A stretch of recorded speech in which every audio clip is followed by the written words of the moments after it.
नमस्कार. जसं की काल आपण बोललो होतो, की आपण पुन्हा ह्या संदर्भामध्ये पुढची माहिती देणार आहे, सोनं खरेदी करण्याच्या बाबतीमध्ये. तर आज आपण पुन्हा मी तुमच्याशी भेटायला आलेला आहे. जर तुम्ही नवीन व्ह्यूअर्स असाल, तर ह्या चॅनलला सबस्क्राईब करा आणि जर तुम्ही माझे जुने सबस्क्रायबर असाल, तर ह्या आपल्या व्हिडिओला शेअर आणि लाईक करा, जेणेकरून आपल्याला ह्या पुढची माहिती अधिकाधिक प्रमाणात मी देऊ शकेल. सोबत पुढील माहिती घेण्याकरता हा व्हिडिओ तुम्हाला सुरुवातीपासून शेवटपर्यंत बघावा लागेल, तेव्हाच आपल्याला आजच्या संदर्भामधला आजचा जो विषय आहे, त्याची पूर्ण माहिती मिळू शकेल. तर भाग 2 मध्ये आज आपण करतोय दागिने खरेदी करताना घ्यावयाची काळजी. ग्राहकांना जर दागिने खरेदी करायची आहे, तर त्यांनी वस्तू खरेदी करत असताना कुठल्या प्रकारची काळजी घ्यायला पाहिजे. तर एक आहे BIS लोगो असणाऱ्या हॉलमार्क असली पाहिजे ती वस्तू. जी वस्तू तुम्ही खरेदी करताय त्यावर BISचा लोगो आणि हॉलमार्क असायला पाहिजे. सोन्याच्या शुद्धतेसंबंधात त्यामध्ये उल्लेख असायला पाहिजे. म्हणजेच काय, तर ती वस्तू 22 कॅरेट आहे, तर त्याची प्युरिटी 916 ही असायला पाहिजे. त्यासोबतच काही बऱ्याचशा ब्रँडमध्ये ब्रँडचा लोगो असतो वस्तूच्या मागील भागावर. सोबतच कारागिरांचा सुद्धा त्यांचा एक कोड असतो, जेणेकरून ती वस्तू त्यांच्याच कडल्या कारागिराची आहे या संदर्भात ते ओळख करू शकतात, ओळख पटवू शकतात.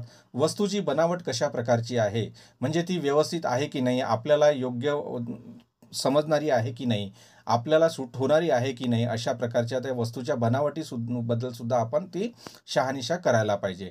त्यानंतर आहे वस्तूचे वजन. टॅगवर असणारे वस्तूचे वजन आणि प्रत्यक्षात असणारी वस्तू ह्याचं एकदा आपण खात्रीपूर्वक खात्री जमा करून घ्यायला पाहिजे. वस्तू बरोबर असल्याची सुद्धा खात्री करायला पाहिजे. म्हणजे वस्तू बरोबर असल्याची खात्री याचा अर्थ की ती वस्तू तुटली तर नाही आहे, कुठे एखादा रवा तर पडला नाही आहे, त्यामध्ये असणारी जे लटकन आहे ते तर निघालेलं नाही आहे. कारण की सोन्याची वस्तू ही नाजूक असते आणि ह्या संदर्भामध्ये आपल्याला जाणून घ्यायला पाहिजे.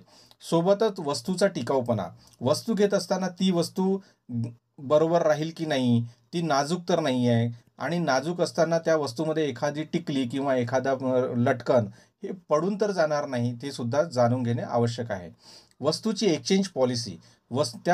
जिथे आपण वस्तू खरेदी करतो त्या शॉपची, त्या दुकानाची वस्तू एक्सचेंजच्या संबंधामध्ये काय पॉलिसी आहे, त्याची शहानिशा करून घेणे अत्यंत आवश्यक आहे व त्या संदर्भामध्ये त्या बिलावर सुद्धा त्याचा उल्लेख असला तर उत्तम होत आहे.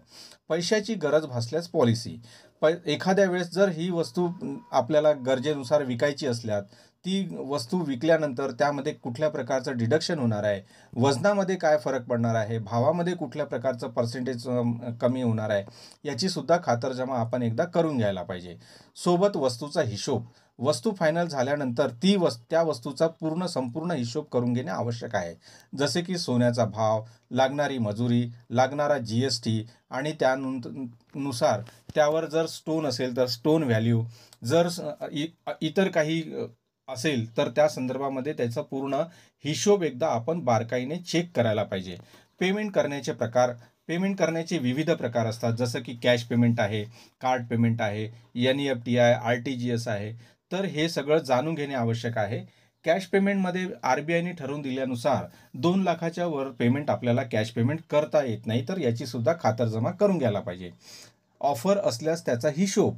जर का त्या शोरूममध्ये आता तुम्ही बघताय की हा फेस्टिवल सीझन सुरू आहे, आपण हा फेस्टिवल सीझनमध्ये कुठली तरी ॲड बघून, कुठल्या तरी होर्डिंग बघून, काहीतरी रेडिओ ॲड बघून आपण त्या शोरूममध्ये जात असतो, त्या प्रतिष्ठानामध्ये जात असतो आणि तिथे गेल्यानंतर त्यांनी दिलेली ऑफर आणि आपल्याला सांगत असणारी ऑफर ह्यामध्ये काही प्रॉब्लेम्स तर नाही आहे, कन्फ्युजन तर नाही आहे. जर ते असल्यास तिथेच आपण क्लिअर करायला पाहिजे. आणि जसं की आपण आता बघतोय की वस्तू खरेदी करत असताना ह्या सर्व बाबींची जर आपल्याला पूर्ण जाणीव असली, तर भविष्यामध्ये कुठल्याही प्रकारचा व्यवहार करत असताना आपल्याला प्रॉब्लेम येणार नाही.